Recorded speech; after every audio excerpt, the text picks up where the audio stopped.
बहुत जोरे टाण खरा आ गरम होची तो एई टाइम रे किछि ठंडा जिंस खाइबा पई किबा पीया पई बहुत भल लागि थाए। स्पेशली घरे छुआ थिले से माने आइसक्रीम खाइबा पई बहुत पसंद करंती। मार्केट रे आइसक्रीम बेसी हेल्दी न थाए सेति लागि आमे माने बेसी देई न थांती। आज जो आइसक्रीम रे रेसिपी मु आपन मन के सहित शेयर करबी सेटा देखिया पई जत्ति की सुंदर खाया पई सेति की टेस्टी आ बहुत हेल्दी भी रहइबो।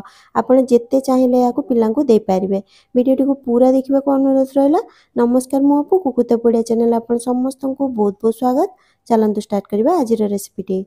एठी देखंतु मु किछि फल नै जाइछि। फल रे खंडे तरबुज, दुईटी आंबो, दुईटी किवी आ किछि अंगूर नै छि। आपन को जो भी फल पसंद थिबो आपन नै पारिबे आ जेत्ति की पसंद थिबो सेत्ति की नै पारिबे। सेमिति किछि भाग माप नाही। प्रथमे फल को काटी नेबा। तरबुज देखंतु मु मंजी बाहर कर नै छि नले पाटे लागिबो। एबे मु सब फल रे गोटे बड़ चमच लेखाय चीनी दउछि।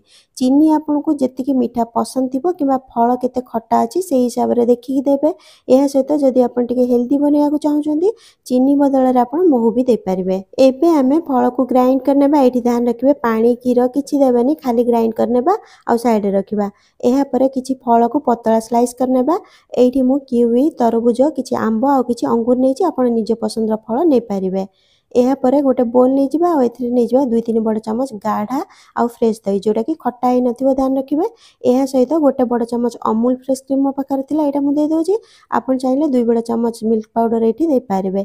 एहा सहित मीठा पाई मु दे दोछि कंडेंस मिल्क बा मिल्क मेड जोटा हम कहितांती खीरी रे देइतांती सेडा मो पाखर थिला 2 बड़ चमच मु देइछि।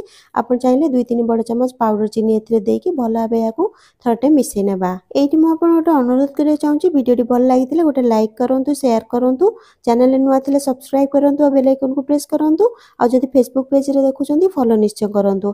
एहा सहित आपण एमिति आइसक्रीम रेसिपी देखिबा जदि चाहउछंती लिंक तळे डिस्क्रिप्शन बॉक्स रे अछि चेक कर पारिबे नले वीडियो रो प्लेलिस्ट को जाई कि चेक कर पारिबे। एबे एहा को साइड रे रखिबा। एहा पर आ गोटे बोल नै जिबा आ एथरे नै जिबा आधा कप रो टिके कम पानी माने 100 ml पाखा पाखी पानी अछि। छोटो चा पिया कप रे मापिले गोटे कप हेबो।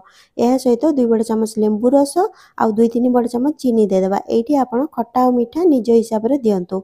भला भाबे थरटे मिसै कि साइड रे रखिबा। एहा पर देखंतु किछि आइसक्रीम मोल्ड किबा कुल्फी मोल्ड जहा भी आपण पाखर थिबो आपण नै पारिबे। जदि न थाए ताले आपण जे कोनोसी पेपर कप नै पारिबे जोथरे हम चा पी थांती किबा छोटो ग्लास भी नै पारिबे जोथरे चाहिबे आपण जमे पारिबे। एठी देखंतु प्रथमे मु किछि आंबर पेस्ट दे दोछि। एहा पर किवी रो पेस्ट दोछि। एहा पर मु एथरे दही रो जो मिक्सचर बनेथिले सेटा दे दोछि। आपण निज हिसाब रे जेमिति चाहिबे दे पारिबे कम बेसी करके दे पारिबे। जेमिति देले भी देखिया पई सुंदर लागि थाए और टेस्ट भी लागि थाए। आ गोटे जगह देखंतु मु तरबुज जूस जो बनेथिले सेटा दे दोछि। एटा पतला थाए सेति लागि एथरे किछि भी मिसेबानी मिसी जिवो आ एथरे आपण अल्प टिके कळा लूण आ चाट मसला भी दे पारिबे। एहा को हमें खाली एम्ति जमेबा। एहा परे जो फल स्लाइस करी रखथिले सेइथरु हमें 2-3 पीस लेखा दे देबा आ गोटे जगह रे। एटा आपण जेत्ति की चाहिबे जो फल जेमि चाहिबे दे पारिबे। जेमिति देले भी देखिया पई सुंदर लागि थाए। आ एथरे जो लेंबू रस आ चीनी पानी रो मिक्सचर बनेकी रखथिले सेटा दे देबा। आ गोटे जगह रे जो बळका फलर पेस्ट थिला सेटा को अल्प अल्प करके एम्ति दे देबा। आहुरी एथरु बहुत गुडा फलर पेस्ट बंची जायछि तो सेति लागि मु अलगा मोल्ड रे याकू जमे नोछि। एत्ति की फलर पेस्ट रु आपण बहुत गुडा आइसक्रीम बने पारिबे। सेति लागि मु कहितली बहुत हेल्दी रहइबो काहे ना हमें अल्प टिके चीनी देइछंती सेथरु बहुत गुडा आइसक्रीम बनि पारिबो। एहा परे आइसक्रीम मोल्ड संगरे जो स्टिक अछि सेटा आपण चाहिले लगे पारिबे नले एल्युमिनियम फॉइल किबा पॉलिथिन लगे कि टिके कणा करके एम्ति स्टिक लगे पारिबे। एही स्टिक आपण को जे कोनोसी बुक स्टोर रे मिली पारिबो नले आपण ऑनलाइन नै पारिबे। जदि न मिले आपण छोटो चामच को उल्टा करके एथरे लगे पारिबे। एबे एहा को फ्रीजर रे 8 रु 10 घंटा किबा भला भाबे जमिया पर्यंत छाडी देबा। डिपेंड करछि आपण को फ्रिज केते जल्दी ठंडा करछि सेही हिसाब रे टाइम लागिबो। एही रेसिपी को थरे ट्राई करंतु। खरा दिने याको खाइले बहुत भल लागि थाए। आ वीडियोटी केमति लागिला कमेंट निश्चय करंतु। वीडियो भल लागिथिले गोटे लाइक आ शेयर करंतु। चैनल रे नुआ थिले सब्सक्राइब करके बेल आइकन को प्रेस करंतु। पुन देखाबा गोटे नुआ रेसिपी रे। से पर्यंत खुशी रहंतु, हेल्दी रहंतु, सेफ रहंतु।